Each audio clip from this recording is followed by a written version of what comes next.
sesuatu yang paling dekat dia adalah kematian. Karena dia datangnya nggak tahu kapan kita, di mana saja bisa datang.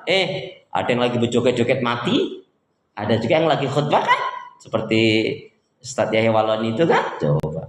Ada juga yang lagi baca Quran, ada lagi na'udzubillah min dzalik yang berbuat maksiat dan dosa. Nah, biasanya kematian itu memang berdasarkan dia punya kebiasaan. Makanya Bu, dengan membiasakan diri dalam kebaikan, insya Allah kematian kita ya seperti itu. Pernah saya sampaikan kan? Ibu itu baik banget. Kenapa Ustaz? Ibu itu meninggalnya lagi tahajud. Ingin nggak? Ingin nggak? Dan itu tidak mungkin terjadi pada ibu-ibu kalau jarang tahajud. Iya kan? Pingin mati dalam keadaan tahajud tapi jarang tahajud. Nah, macam mana nih? Ya, baik. Kemudian yang paling jauh, tadi yang paling dekat adalah kematian. Karena kematian datangnya tiba-tiba, kita nggak tahu di mana tempat, di mana berada, kita nggak tahu. Ya, seperti ada beberapa kisah, sudah lama sebetulnya Bu. Ada qadarullah, seorang kaya ini, dia memiliki mantu dokter ahli jantung, spesialis jantung. Sudah berangkat haji, ya, dia pengen haji lagi nih si bapaknya ini, bapak mertuanya ini. Kata istrinya, sayang, yang suaminya dokter tadi, tolong ya dampingin ayah. Kamu tahu sendiri kan, karena ayahnya ini sudah usia 74 tahun kalau nggak salah waktu itu, atau 75 tahun ya. Dan memang ada rekam jejaknya, riwayatnya jantung. Karena ini sebetulnya sudah berangkat haji, tapi pingin haji, pingin sekali dia gitu. Karena dia sering bilang, aku khawatir nih, jangan-jangan ini adalah akhir kehidupanku. Aku kok pingin haji ya. Ya sudahlah, apa aja. Istrinya juga sudah, anaknya juga sudah. Jadi berangkat, mantunya sehat, namanya ahli jantung, kok spesialis jantung. Singkat cerita, selesai haji, pulang, disambut di bandara. Terkejut, kok bapaknya pulang sendiri? Lah anaknya yang dokter kok nggak ada? Pak, Mas mana Pak? Maksudnya kata si istrinya, kata anaknya, Mas mana? Ya, Masmu di sana dulu, tinggal di sana dulu lah. Harus menyelesaikan sesuatu. Ya karena begitu ya pulang ya. Kenapa sih Pak sampai rumah terus sudah suasana santai kan? Sayang, nggak usah kaget. Suamimu meninggal. Padahal dari sini dia nggak ada riwayat sakit. Kan namanya raja kematian begitu. Makanya benar kata Imam Ghazali ini, sesuatu yang paling dekat itu adalah kematian. Kenapa Bu? Sadar nggak sadar, sebenarnya kita tuh dikejar-kejar oleh kematian. Bahkan datangnya kematian itu Bu lebih cepat dari yang kita perkirakan loh. Iya kan? Makanya kata-kata Allah apa? Kullu nafsin dha'iqatul maut. Setiap yang berjiwa pasti akan mati. Kata pasti, kata Imam Ghazali juga apa? Maksudnya dekat. Maka orang itu sudah jelas ya, kata-kata setiap yang berjiwa pasti akan mati sudah jelas dipastikan mati, kok nggak mau ibadah, nggak mau berbuat kebaikan. Bodohlah seseorang itu. Ya, makanya kita minta kepada Allah apa? Agar kita husnul khotimah. Gimana doanya? Agar kita mati dalam 3 keadaan, gimana doanya? Bismillahirrahmanirrahim. Allahumma khtim lana bil Islam wa khtim lana bil iman wa khtim lana bi husnil khatimah. Sekali lagi, Allahumma khtim lana bil Islam wa khtim lana bil iman wa khtim lana bi husnil khatimah. Ya Allah, akhirilah kehidupan kami dengan Islam, dengan iman dan husnul khatimah. Ibu, insya Allah dengan kita setiap hari, ibu cukup sekali membaca doa ini pada subuh. Ibu sekali tuh, cukup sekali. Allahumma khtim lana bil Islam, wahtim lana bil iman, wahtim lana bi husnil khatimah. Ya Allah, akhirilah kehidupanku atau kehidupan kami dengan Islam. Akhirilah kehidupan kami dengan iman. Akhirilah kehidupan kami dengan husnul khatimah. Ibu cukup sekali bacanya habis sholat subuh sekali. Ibu cukup sekali bacanya habis sholat subuh sekali. Ba'da zuhur sekali, ba'da asar sekali, ba'da maghrib sekali, ba'da isya sekali. Ibu cukup sekali membacanya ba'da subuh sekali, ba'da zuhur sekali, ba'da asar sekali, ba'da maghrib sekali, ba'da isya sekali. Lebih banyak lebih bagus. Nah, kalau sudah tinggal nunggu saja. Loh, boleh karena dia bukan ayat. Bu, perhatikan, nah ini ilmu ya. Yang tidak boleh baik di dalam sujud atau menjelang terakhir itu kalau kita membaca Al-Quran. Contoh, kalau ibu membaca Rabbana atina fid dunya hasanah wa fil akhirati hasanah wa qina adzabannar, itu kan memang bukan dari awalnya, dan ibu niatkan hanya doanya saja. Kalau dari awalnya apa? Wa minhum may yaqulu rabbana atina fid dunya hasanah. Dan ketika terakhir itu kan Rabbana la tu'akhidna in nasina. Nah, kalau ibu membaca itu tidak satu utuh Al-Quran, tapi ibu niatkan baca di doanya, itu diperbolehkan, boleh ya. Ya, jadi saya ulangi, sesuatu yang paling dekat sama kematian. Udah nggak usah lihat kiri kanan, bang semuanya bakal mati kok. Kemudian yang paling jauh masa lalu kita. Iya, kita nggak akan mungkin kembali ke masa lalu, Bu. Orang sering bilang kalau boleh diputar waktu, dulu akan begini-begini, nggak bisa. Nah, cuman yang perlu saya jelaskan, karena sesuatu yang paling jauh itu adalah masa lalu kita, apa? Jangan pernah bangga dengan kebaikan-kebaikan yang pernah kita lakukan. Jangan kita ungkit-ungkit, rahasiakan itu. Simpan betul, rahasiakan itu sebagai amal rahasia kita, sebagai amal soleh kita. Amin, gitu dong. Boleh saja. Artinya kan bukan untuk kebanggaan. Ya, boleh sekedar untuk itu. Ya. Jadi sesuatu yang kalau kita hanya mengatakan Ibu, dulu kok aku pernah berbuat kebaikan, tanpa harus kita ungkap ke orang lain ya. Tapi kalau ke anak, ke cucu itu boleh saja untuk memotivasi. Tapi kita tidak perlu ungkap coba. Kita hanya, ya Allah, aku tuh dulu pernah berbuat baik sekali.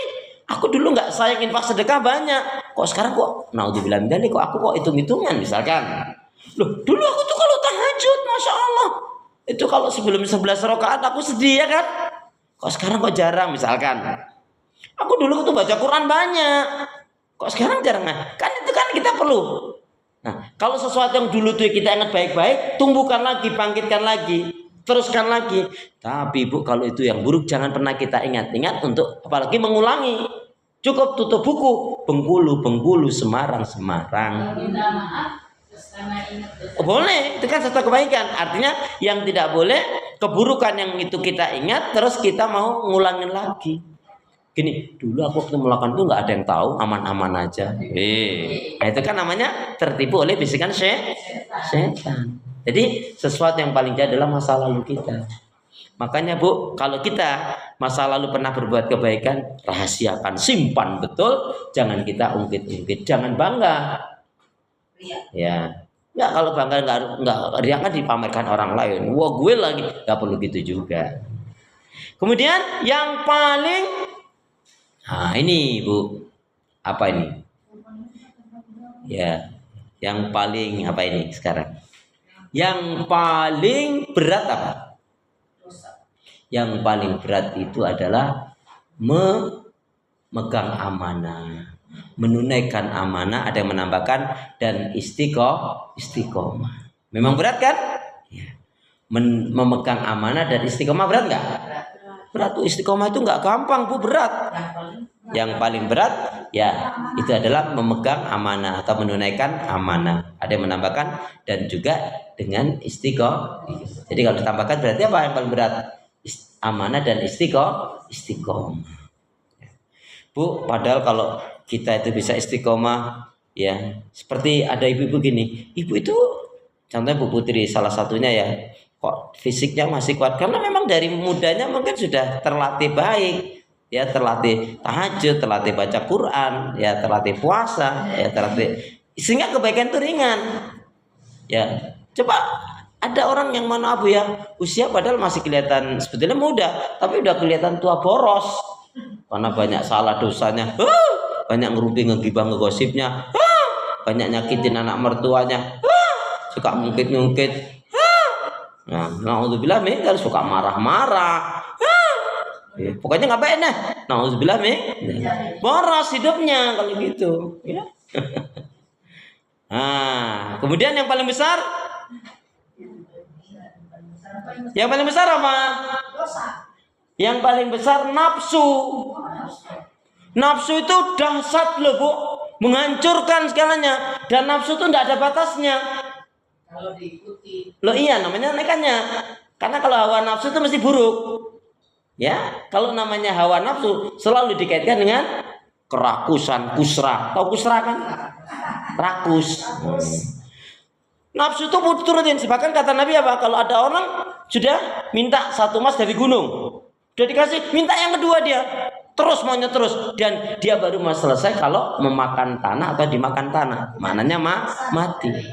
Ini yang paling besar itu nafsu. Karena nafsu tuh dahsyat loh menghancurkan. Karena nafsu suami istri selingkuh itu karena nafsu. Nggak bersyukur itu karena nafsu. Jahat itu karena nafsu. Apa kata dalam Al-Quran? Nabi Yusuf mengatakan apa dalam Al-Quran itu? Wa ma ubari'u nafs inna nafsal amaratun bisu. Aku tuh nggak bisa ya menyelamatkan nafsuku kecuali karena aku bisa menyelamatkan karena rahmat dari Allah. Aslinya bukan nggak tertarik loh Bu. Ketika Zulaiha sudah menutup pintu serapat mungkin. Ini Zulaiha ini bukan segembarang wanita, wanita tercantiknya Mesir, ratu Mesir. Selain cantik, suaranya merdu. Bahaya kan, dipanggilkan Yusuf. Coba manggilnya Ucup, malah nggak tertarik. Iya. Pertanyaan dari istrinya Yusuf itu Zulaiha itu bukan? Ya, ada yang mengatakan iya, ada yang mengatakan enggak. Tapi saya meyakini iya. Karena apa Bu? Karena sejak itu, Ibu ngerti nggak? Sejak kejadian itu, kemudian Nabi Yusuf dipenjarakan, beliau tidak pernah berhenti dari nangis setiap malam. Menyesali. Iya, menyesali kesalahannya. Ya, tapi makanya saya tidak setuju kalau ada yang memberikan julukan apa wanita penggoda adalah Zulaiha. Zulaiha sudah tobat. Dan Zulaiha itu Bu selalu menangis. Dan sejak itu Bu dia tidak, wajahnya itu dimudahkan oleh Allah. Kan selisih berapa tahun dengan Nabi Yusuf itulah. Ya. Tapi memang karena tobatnya itu diterima oleh Allah. Ya. Nah, nafsu itu gitu Bu. Ada kok yang nenek-nenek ya nikah sama berondong. Atau yang nafsu nenek-neneknya atau si berondongnya? Ya dua-duanya. Kalau nggak dua-duanya nggak terjadi. Iya takdir itu kan prosesnya apa?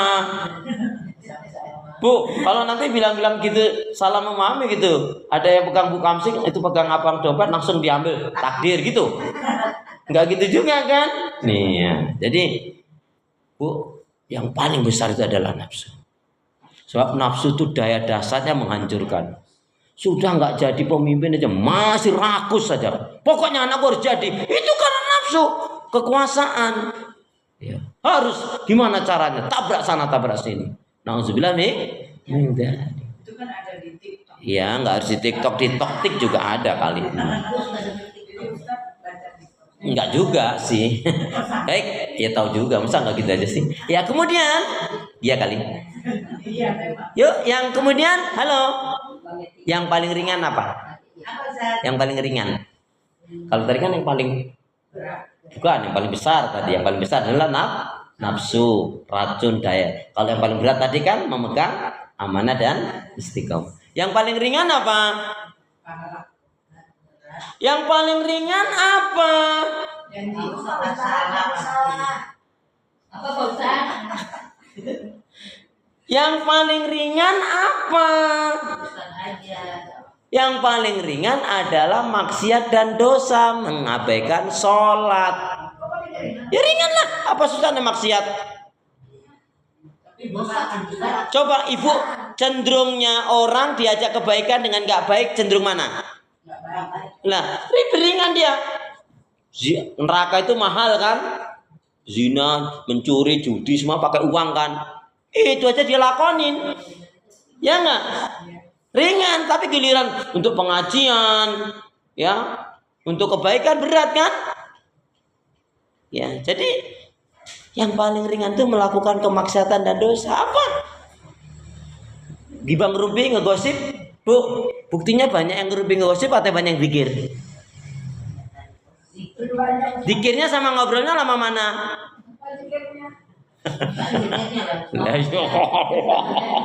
Alhamdulillah, ya gitu.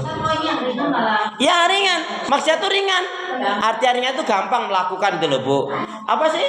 Orang coba kenyataannya jujur saja kita. Sholat tepat waktu dengan yang nggak tepat waktu saja. Ya kan? Lebih ringan ngabaikan sholat. Itu kan maksiat sebetulnya. Ya ibu jangan bayangkan maksiat yang mesti gede-gede berzina, mencuri, berjudi, nggak mesti begitu. Artinya maksiat itu kumpul-kumpul ngomongin orang, di pengajian dia ngomongin orang, ada kan? Ngegurus orang. Sini mumpung yang nanya belum datang. Ternyata ya Ceng ya. Coba. Ada kan yang kayak gitu? Nah iya, gosip makin digosok.